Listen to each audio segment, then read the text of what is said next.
Hi, it's Simon here from Analog Anorak, and a much briefer video today.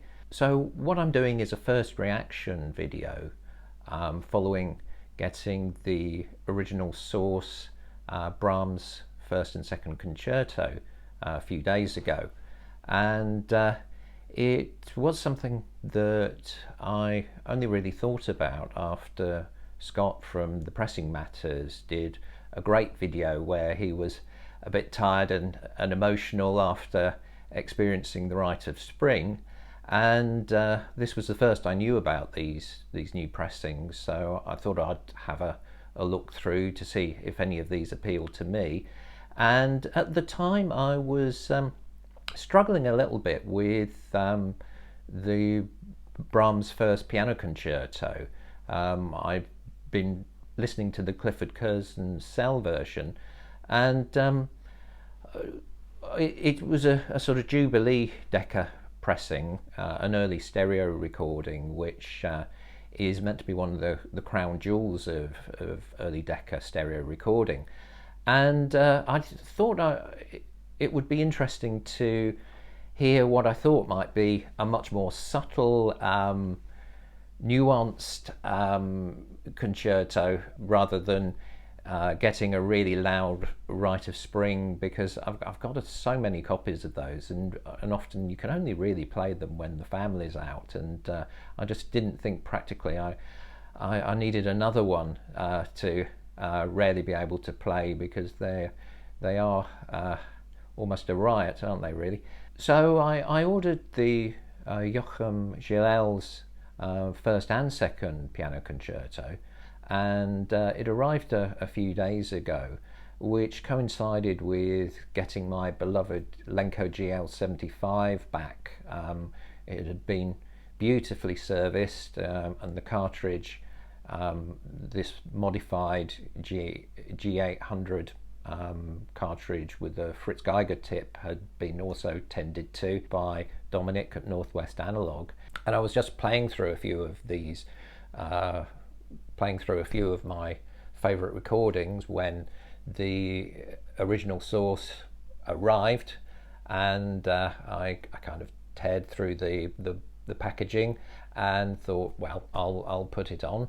And it was interesting because what I'd listened so far with the Clifford Curzon, the first movement hadn't really registered with me, and it was more the second side of this version, the second side of this version, which I've got the second movement in particular that I was starting to engage with. So I obviously started with the first movement, and all hell broke out, I've got to admit. The Joachim and Gilel's interplay, I mean, I do have some Acoustic Energy loudspeakers that do shift a lot of air, but crikey, I really was not prepared for this, because it was just frightening, with beautiful parts as well, but it's the Joachim, it's almost as like the entire orchestra, Joachim and Gilels, had this massive argument and just got into the recording and just let loose, and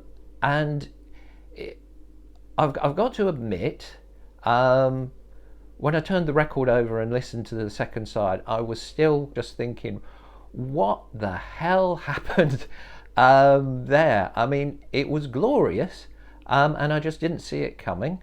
And so I'm not sure about the second movement, because it's one of those things when you're just so struck by one part that you're still struggling to comprehend what the recording was.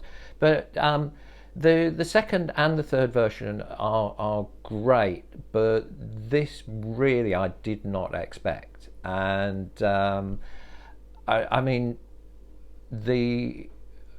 I had read a few comments on the tracking angle thing about the original source, where there were a few mentions with Mark from Music on Record about Gilel's style, and you did fear for that piano, and you did wonder whether for the third movement they had to wheel on a new piano. Really, I mean, I think this is just a really passionate performance combined with the really intense hot cut that they've done for this, because this is Brahms, this is a piano concerto.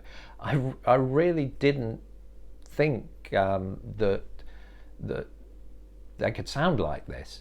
Obviously, another great thing about this is that it is a pairing with the second piano concerto, which I've got to admit, it's not something I'm particularly familiar with, so it is early days.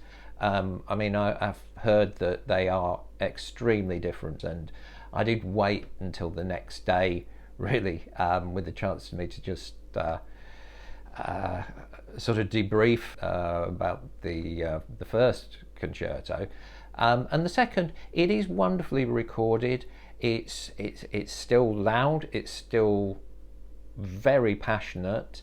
I think for me, being new to the concerto, it was the third movement, which is just fragile. It's got that same vulnerable quality that I really like from the Ravel, the second movement of the Ravel piano concerto. Just such a beautiful thing that could so easily just be damaged and broken, and that was my strongest reaction to the second concerto.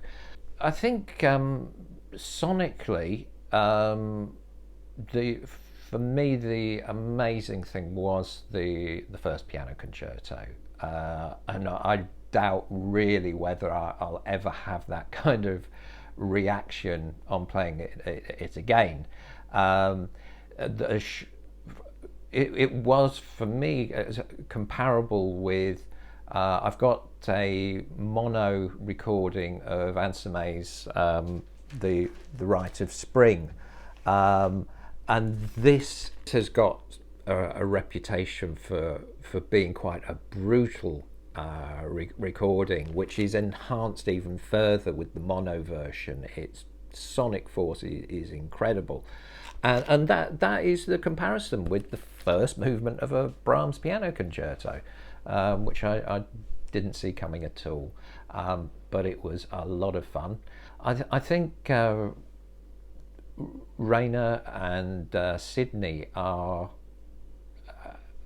doing these kind of almost boutique, tiny limited edition recordings that are just they're very intense, they're very obsessive, they're pushing the envelope, and they're having so much fun, and we're getting all the benefits from this, because these cuts are an audiophile's delight. So I'm definitely going to be looking out with interest to see which other recordings are coming out, because Deutsche Grammophon, I've got some versions like here, but and they're incredibly pretty. But as has been mentioned before, from an audiophile perspective, they have tended to be a little bit on the meh side, you know, and they haven't for audiophiles. Obviously, for music lovers who don't like us need so much of the sonic side of things, they've been wonderful. But from an audiophile perspective, these are just, they've got so much potential. It's an area I don't know. Mark from Music on Record, he was part of a really useful tracking angle discussion, and I'll probably do a bit of reading around, but at the moment I'm mainly considering the future releases, that you could see Mark just go when there were certain records mentioned, and I thought, nah, that's a sign maybe I should look into those. So these are really limited in numbers, and I mean, I know that Scott, in earlier videos of his, talked about coming into classical more from hard rock. The way these are cut, these would really be a very good opening gambit for an audiophile new to classical, interested in different sound worlds, but wanting something to kind of shake them up a bit. Yeah, because I kind of had the same reaction as Scott, sort of a little bit emotional after. I know he was talking about the Rite of Spring, but this is Brahms Piano Concerto, and it was hilarious fun. So a much shorter video, and I'm planning quite a lengthy deep dive, and maybe a few shorter videos as well in the future. So just a bit of an update there. Get them while you can. Bye.